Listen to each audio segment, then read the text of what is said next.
Eu quero pregar agora sobre esse capítulo 2 de Êxodo, e você fique então com a Bíblia aberta. Eu vou fazer a leitura à medida que a gente for observando aí o que está neste texto. Como é um capítulo inteiro, a gente vai fazendo a leitura. Qual é o contexto aqui desse capítulo e, sobretudo, dos textos mais próximos? O povo de Deus havia crescido muito no Egito, não é? Tinha ido para lá, lembram? Quando houve a fome e José foi para lá, se tornou governador, e aí a família de Jacó foi para lá e cresceu muito o povo.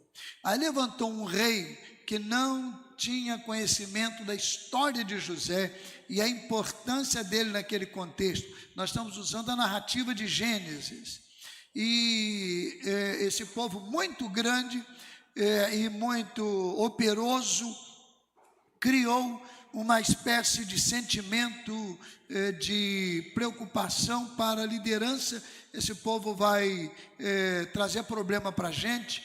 E esse rei, então, começou a castigar o povo, impor ao povo trabalho muito difícil, com aflição, trabalho pesado, e chegou um momento que ele orientou que todos os meninos fossem mortos. Isso era uma estratégia para que o povo não crescesse. Então, matando os meninos, porque também era força laborativa, crescia, não é? Se tornava trabalhador. A mulher, embora trabalhasse na casa, não trazia essa preocupação.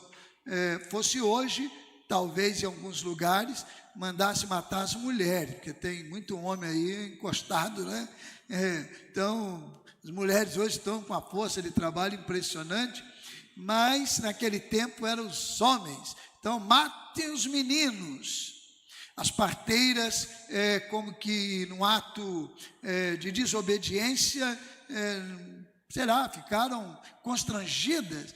Profissionais ali que lidavam com o nascimento, agora tem que matar, já pensou? Então elas não obedeceram essa ordem e quando eram questionadas, elas diziam: olha, as mulheres hebreias são Deus de turbulências, não é? A figura de Moisés é uma figura para o povo hebreu, não é? Para o povo judeu também hoje, é uma figura muito reverenciada e respeitada, mas uma trajetória de muita turbulência em muitos momentos. E eu quero então trabalhar com vocês a partir desse contexto sobre uma caminhada afinada com a vontade de Deus. Não é fácil, não. E eu tenho muito, não medo, mas muita precaução quando eu vejo pessoas dizerem assim: eu estou fazendo isso porque é a vontade de Deus. Eu tenho... Até porque várias pessoas, ao mesmo tempo que é a vontade de Deus, daí a pouco tempo já não é mais a vontade de Deus. Então, mesmo enfrentando turbulências, problemas e situações que afligem, você pode andar afinado com a vontade de Deus. Então não tenha medo de se precipitar, não tenha medo de... também não se precipite, não tenha medo de buscar essa afinação com a vontade dele, mas não saia também atirando para todo lado, não. Caminhe com ele. A vida de Moisés é para a gente hoje, não é a única, mas é um exemplo disso. Então, o primeiro destaque que eu quero fazer é o seguinte: a vida é um milagre desde antes da concepção, antes do nascimento. Êxodo 2, de 1 a 10. Eu vou fazer a leitura na Almeida, revista e atualizada. Foi-se um homem, acompanhe por favor, da casa de Levi e casou com uma descendente de Levi. E a mulher concebeu e deu à luz um filho, e vendo que era formoso, escondeu por 3 meses. Não podendo, porém, escondê-lo por mais tempo, tomou um cesto de junco, calafetou-o com betume e piche, e pondo nele o menino, largou-o no carriçal à beira do rio. A irmã do menino ficou de longe para observar o que lhe haveria de suceder. Desceu a filha de Faraó para se banhar no rio, e as suas donzelas passeavam pela beira do rio, e vendo ela o cesto no carriçal, enviou a sua criada e o tomou. Abrindo, viu uma criança, e eis que o menino chorava. Teve compaixão dele e disse: este é menino dos hebreus. Então disse sua irmã, a filha de Faraó, a irmã de Moisés estava observando de longe, Miriam: queres que eu vá chamar uma das hebreias, que sirva de ama e te crie a criança? A filha de Faraó respondeu: vai. Saiu, pois, a moça e chamou a mãe do menino. Então lhe disse a filha de Faraó: leva este menino e cria-mo, pagar-te-ei o teu salário. A mulher tomou o menino e o criou. Sendo o menino já grande, ela o trouxe à filha de Faraó, da qual passou ele a ser filho. Esta lhe chamou Moisés e disse: porque das águas o tirei. Irmãos, quem imagina você tendo essa narrativa de Gênesis, independentemente de que posição você tenha com relação a essa parte da Bíblia, mas quem imagina algo assim? Não foi muito diferente com a gente. Você está aqui porque Deus estava dirigindo tudo lá. A sua vida, a minha vida, a nossa vida é um milagre antes da concepção. Muito antes. Deus está no controle, Deus está no comando, e aqui a caminhada de Moisés começa assim. Todo o contexto, ele deveria morrer. Toda a situação não se consumaria. Então há toda essa dramaticidade, e ele então é criado pela própria mãe. É interessante, não é? Miriam ficou observando a filha de Faraó com as suas pessoas de serviço, as suas donzelas, as suas companheiras lá de reinado. Veio a criança, está chorando, pega, Miriam vai lá: peraí, quer que eu chame uma mulher para cuidar dessa criança? Vai, chama a mãe. Aí a filha de Faraó fala: vai lá, eu vou pagar para ela. É a primeira bolsa amamentação que existiu na terra. A mãe recebeu para criar a própria filha. O próprio filho recebeu do governo, que era Faraó, para criar o próprio filho. Aliás, não é o assunto aqui, só foi apenas en passant, mas às vezes há pessoas que criticam esses instrumentos. Todos os países, capitalistas ou não, atendem o social. É bom que todos saibam disso. Quem não precisa, realmente pode até tecer comentários, mas há pessoas que precisam. Não era o caso aqui em si. Como eu disse, é apenas de passagem, não é esse assunto que eu estou levantando, mas é muito interessante isso. E aí ela vai criar o próprio filho, e ele cresce, e quando ele é crescido, volta para a filha de Faraó, e ele é criado, Moisés é criado dentro da realidade egípcia de poder. Alguém que era para estar morto, nem nascer, ou nascer e morrer ali por um ato criminoso das parteiras, orientada pelo rei, agora vai ficar no palácio, vai receber toda a instrução, vai receber todos os privilégios de palaciano.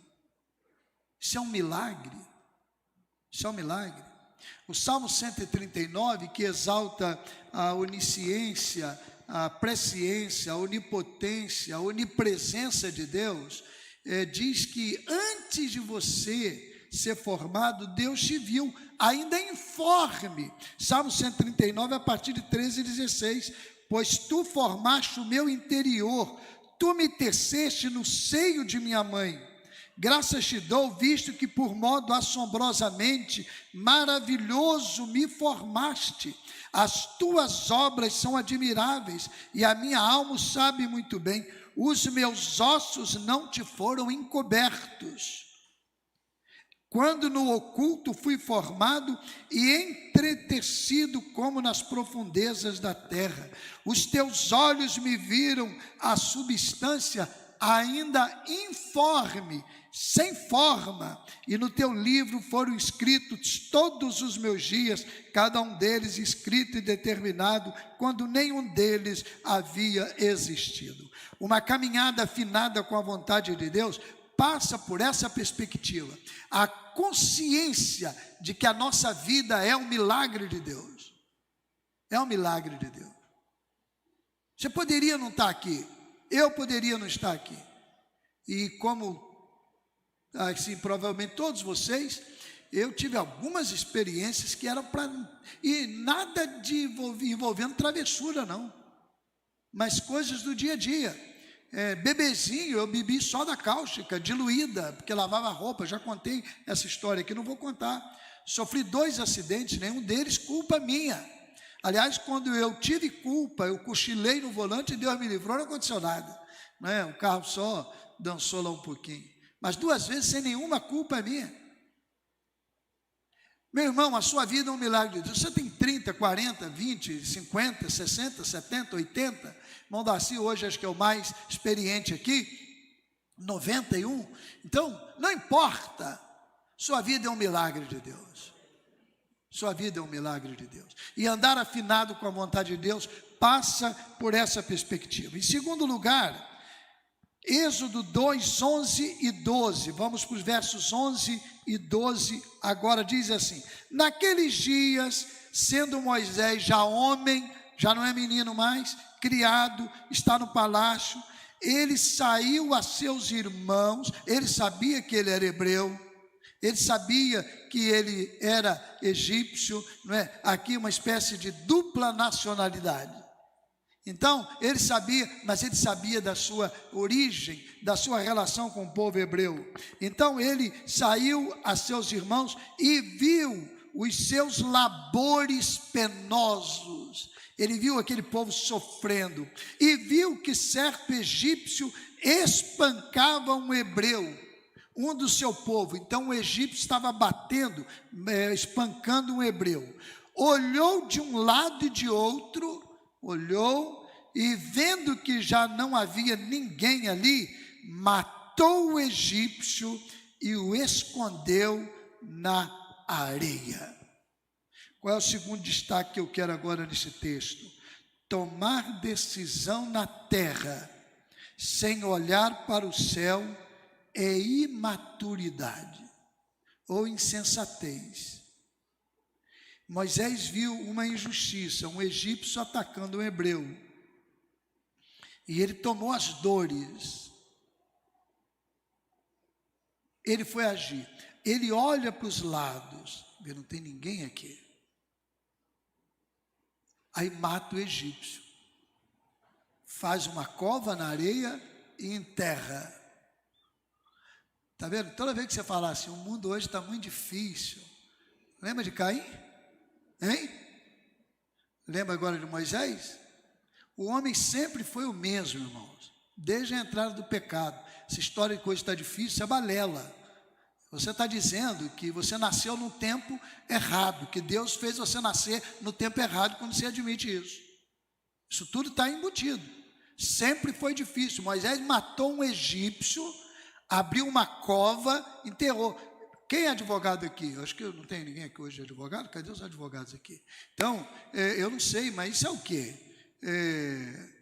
Não é latrocínio, por quê? Mas é homicídio, ocultação de cadáver. Pastor Elias, perdão. Pastor Elias, homicídio, ocultação de cadáver. É mais o quê que tem aí? Está vendo só? Não? Pegaria não sei quanto tempo aí.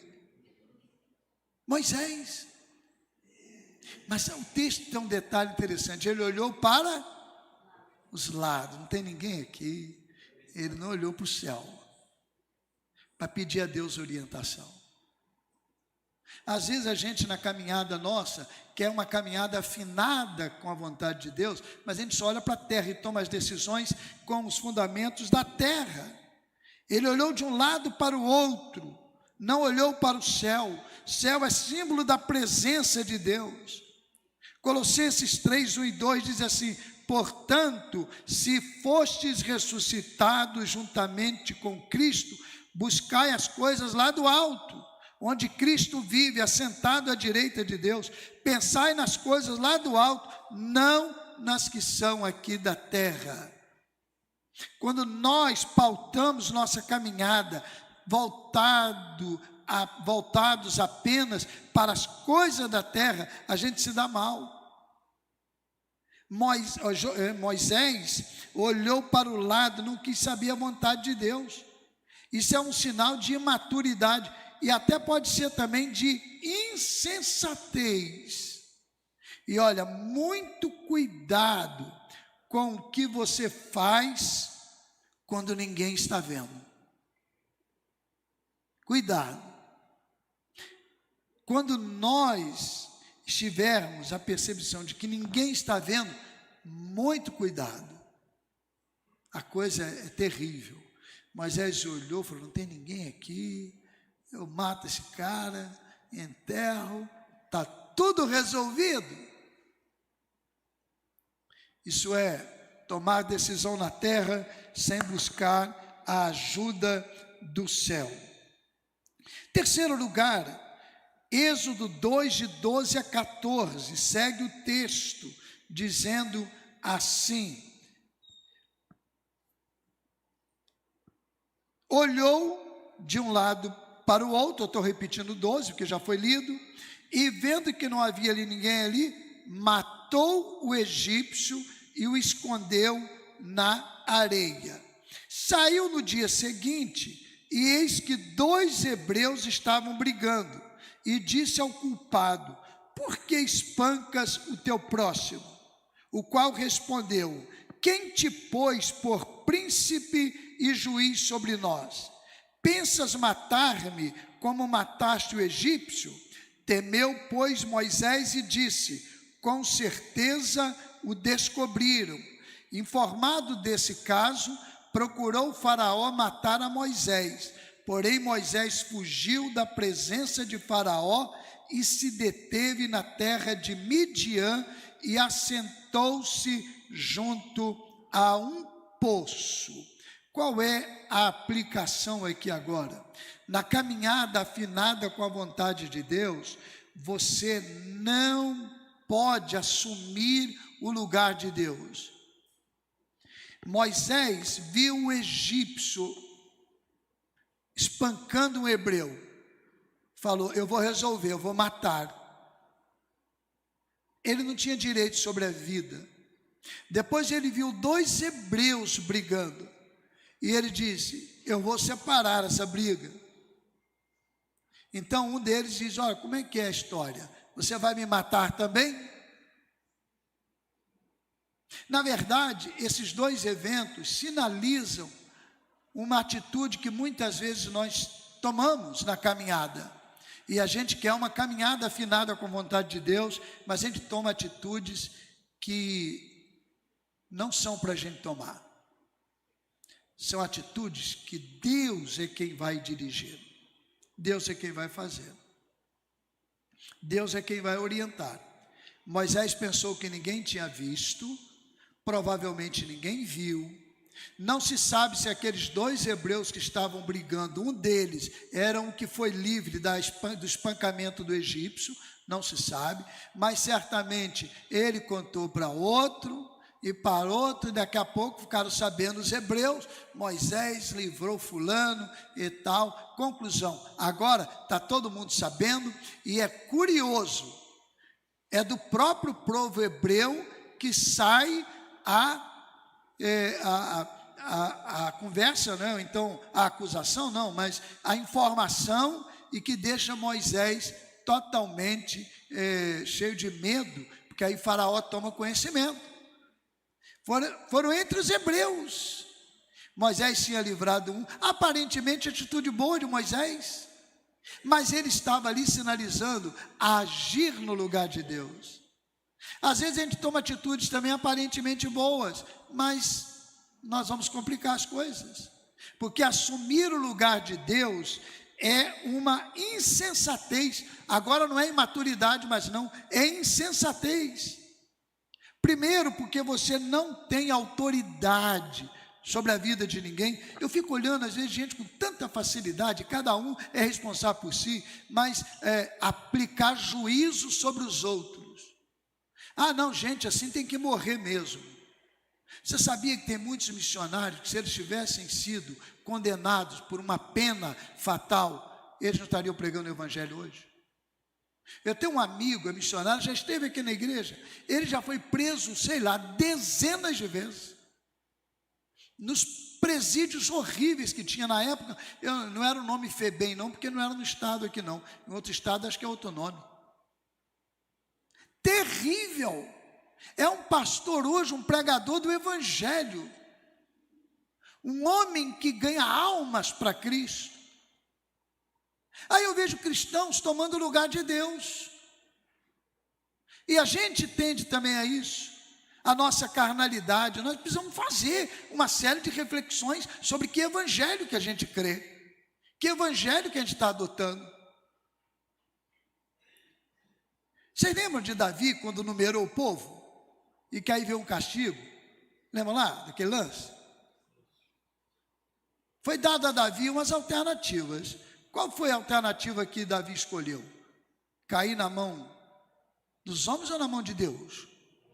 Hein? Falou, pelo amor de Deus, me livra dos homens, os homens são muito ruins. Deixa eu com Deus. Quem tem mais poder para castigar? Tem mais poder para impor juízo? Quem? Deus ou os homens? Deus. Você não pode fazer nada além. Você vai encontrar o mais forte que você.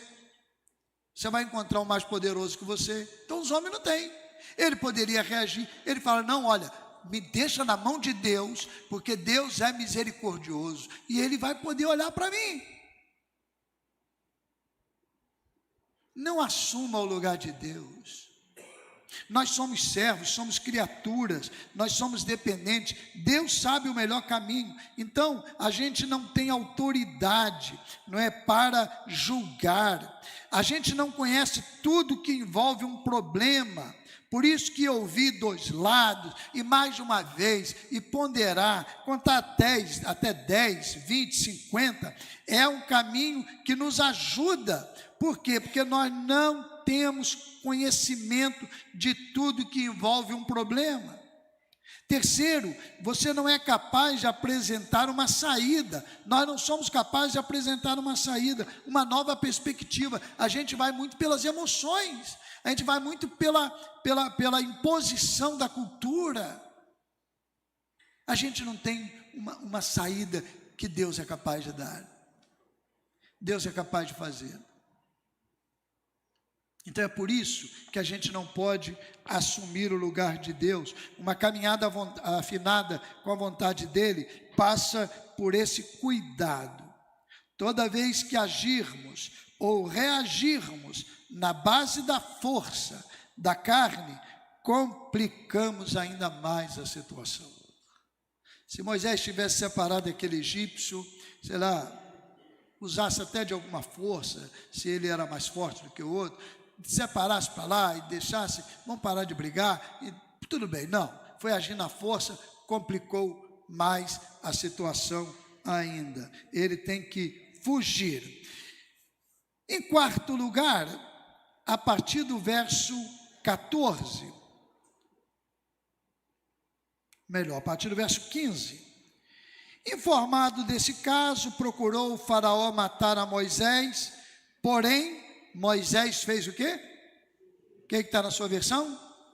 Fugiu da presença de Faraó e se deteve na terra de Midian e assentou-se junto a um poço. O sacerdote de Midian tinha 7 filhas, as quais vieram a tirar água e encher os bebedouros para dar de beber ao rebanho de seu pai.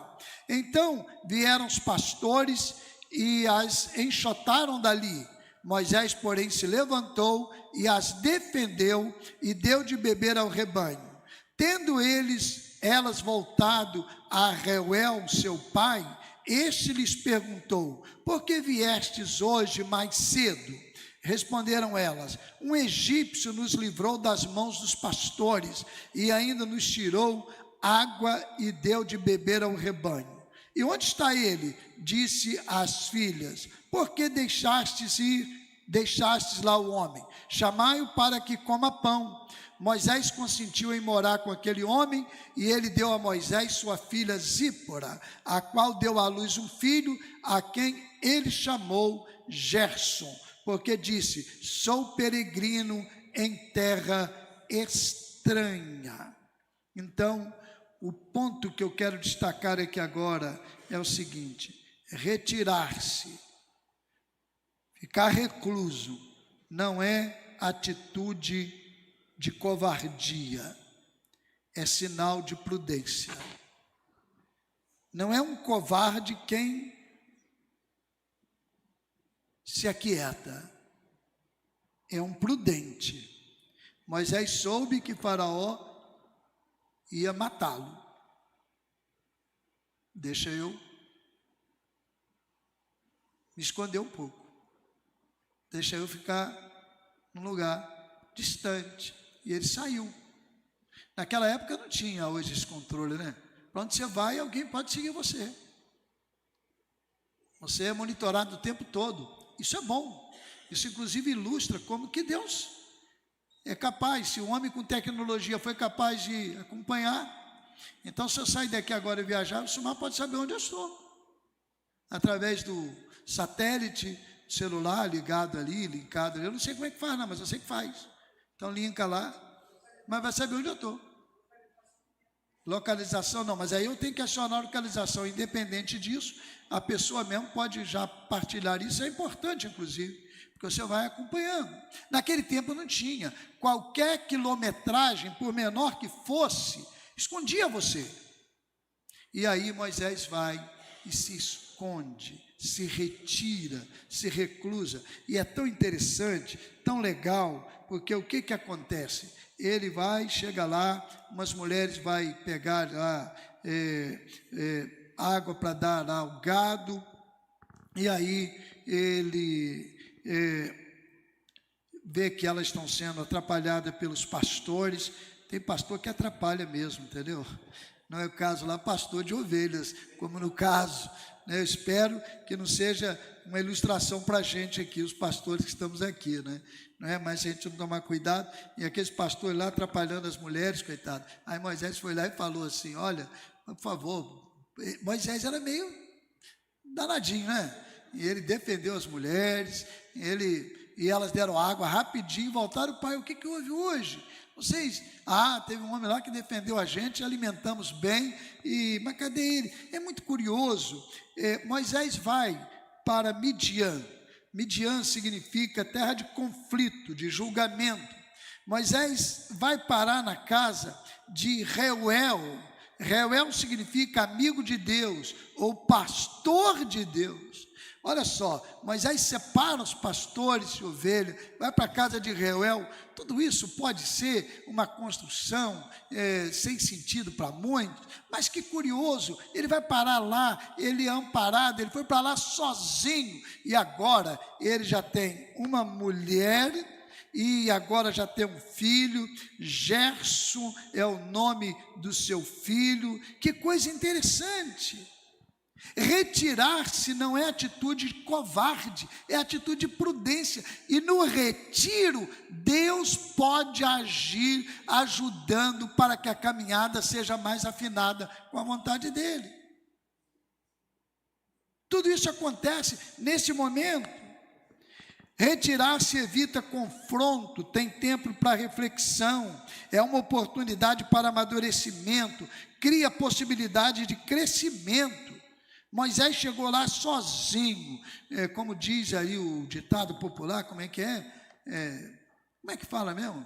Pé rapado não, mas nu não estava porque estava vestido, mas ele chegou lá sem nada, um Zé Ninguém, agora tem uma mulher, e agora tem um filho, e nasce o filho, e o nome que ele dá a esse filho é Gerson. Gerson significa exilado, estrangeiro. Quer dizer, é como se Moisés dissesse: eu sou um estrangeiro aqui, eu estou aqui de passagem, porque era realmente uma passagem. Todos nós somos estrangeiros aqui na terra. A caminhada com a vontade de Deus e afinada com a vontade de Deus não implica em uma residência permanente aqui. Essa caminhada vai prosseguir. Aqui você é um imigrante. Quando você, se de repente passa na sua cabeça falar mal de imigrante, cuidado, você é um imigrante. Eu sou um imigrante. Nossa terra é o céu, nossa pátria é o céu. Nós não estamos aqui para sempre. E Moisés estava ali e ele tem essa experiência. Deus age, agora ele tem uma esposa e tem um filho. E é interessante que Zípora significa pássaro ou ave, significando liberdade, inteligência. E é essa mulher que vai livrar Moisés de um juízo de Deus quando ele não circuncidou, aquele caso do filho. É ela que vai livrá-lo. Quarto lugar, quarto não é quinto agora, não é isso? Não espere da vida resultados imediatos. Não espere da vida resultados imediatos. Olha só o que vai dizer o texto depois dessa experiência de Moisés lá em Midian, a partir do verso 23. Como é que está na sua versão aí? Está assim na sua versão: decorridos alguns dias, é assim que está aí? Hein? Decorridas algumas semanas, é assim que está aí? Como é que está aí? Decorridos muitos dias. Muito tempo. Decorrido muito tempo. O que aconteceu? Morreu o rei do Egito. Os filhos de Israel gemiam sob a servidão e por causa dela clamaram, e o Senhor, o seu clamor subiu a Deus. Decorridos muitos dias, o rei viveu muito tempo. Moisés estava escondido, retirado, ali, numa terra que era apenas uma passagem para ele, mas não foi rápida a sua passagem. É muito interessante que às vezes a gente quer na caminhada com Deus e a gente quer uma afinação, mas a gente quer que saia tudo muito rápido.